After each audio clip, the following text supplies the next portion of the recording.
Step 1. We admitted that we were powerless over our addiction, that our lives had become unmanageable. As addicts, we have each experienced the pain, loneliness, and despair of addiction. Before coming to NA, most of us tried everything we could think of to control our use of drugs.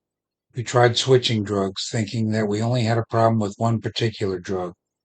We tried limiting our drug use to certain times or places. We may even have vowed to stop using altogether at a certain point. We may have told ourselves we would never do the things we watched other addicts do, then found ourselves doing those very things. Nothing we tried had any lasting effect.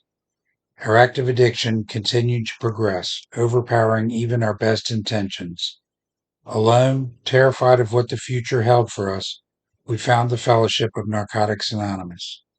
As members of Narcotics Anonymous, our experience is that addiction is a progressive disease. The progression may be rapid or slow, but it is always downhill. As long as we are using drugs, our lives will steadily get worse. It would be impossible to precisely describe addiction in a way that is agreeable to everyone. However, the disease seems to affect us in the following general ways. Mentally, we become obsessed with thoughts of using. Physically, we develop a compulsion to continue using, regardless of the consequences. Spiritually, we become totally self-centered in the course of our addiction. Looking at addiction as a disease makes sense to a lot of addicts because, in our experience, addiction is a progressive, incurable, and can be fatal unless arrested. In Narcotics Anonymous, we deal with every aspect of our addiction, not just its most obvious symptom, our uncontrollable drug use. The aspects of our disease are numerous. By practicing this program, we each discover the ways in which our addiction affects us personally. Regardless of the individual effects of addiction on our lives, all of us share some common characteristics. Through working the first step, we will address the obsession, the compulsion, the denial, and what many have termed a quote, spiritual void. As we examine and acknowledge all these aspects of our disease, we start to understand our powerlessness. Many of us have had problems with the idea that, as addicts, we are obsessive and compulsive. The idea that these words apply to us may have made us cringe. However, obsession and compulsion are aspects of our powerlessness. We need to understand and acknowledge their presence in our lives if our admission of powerlessness is to be complete. Obsession, for us, is the never-ending stream of thoughts relating to using drugs, running out of drugs, getting more drugs, and so on. We simply can't get these thoughts out of our minds. In our experience, compulsion is the irrational impulse to continue using drugs no matter what happens as a result. We just can't stop.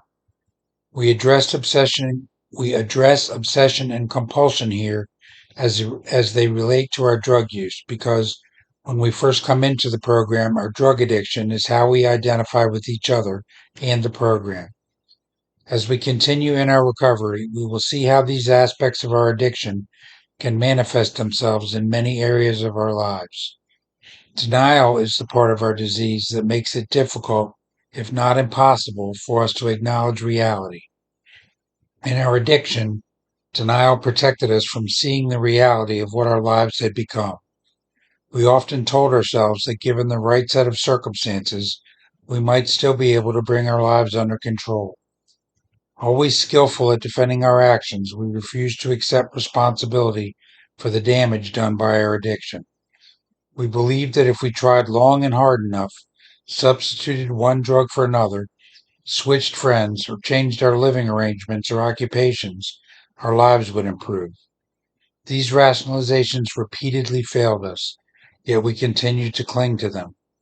We denied that we had a problem with drugs, regardless of all evidence to the contrary. We lied to ourselves, believing that we could use again successfully. We justified our actions despite the wreckage around us resulting from our addiction. The spiritual part of our disease, the part we may recognize only by a feeling of emptiness or loneliness when we first get clean, is perhaps one of the most difficult aspects of addiction for us. Because this part of our disease affects us so profoundly and so personally, we may be overwhelmed when we think about applying a program of recovery to it. However, we need to keep in mind that recovery doesn't happen overnight for anyone. As we start to look at the effects of our disease, we are sure to see that our lives have become unmanageable. We see it in all the things that are wrong with our lives. Again, our experiences are as individual and vary widely from one act to another. Some of us realized our lives had become unmanageable because we felt out of control emotionally or began to feel guilty about our drug use. Some of us have lost everything: our homes, our families, our jobs, and our self respect. Some of us never learned how to function as human beings at all. Some of us have spent time in jails and institutions, and some of us have come very close to death. Whatever our individual circumstances, our lives have been governed by the obsessive compulsive self seeking behavior, and the end result has been unmanageability. Perhaps we arrived in NA without recognizing the problems we had for what they were. Because of our self centeredness, we were often the last ones to realize that we were addicts. Many of us were persuaded by friends or family to begin attending NA meetings. Other members received even stronger encouragement from the courts. No matter how it occurred, our long-standing illusions had to be shattered. Honesty had to replace denial before we could face the truth of our addiction. Many of us recall the moment of clarity when we came face to face with our disease. All the lies, all the pretenses, all the rationalizations we had used to justify where we stood as a result of our drug use stopped working. Who and what we were became more clear. We could no longer avoid the truth.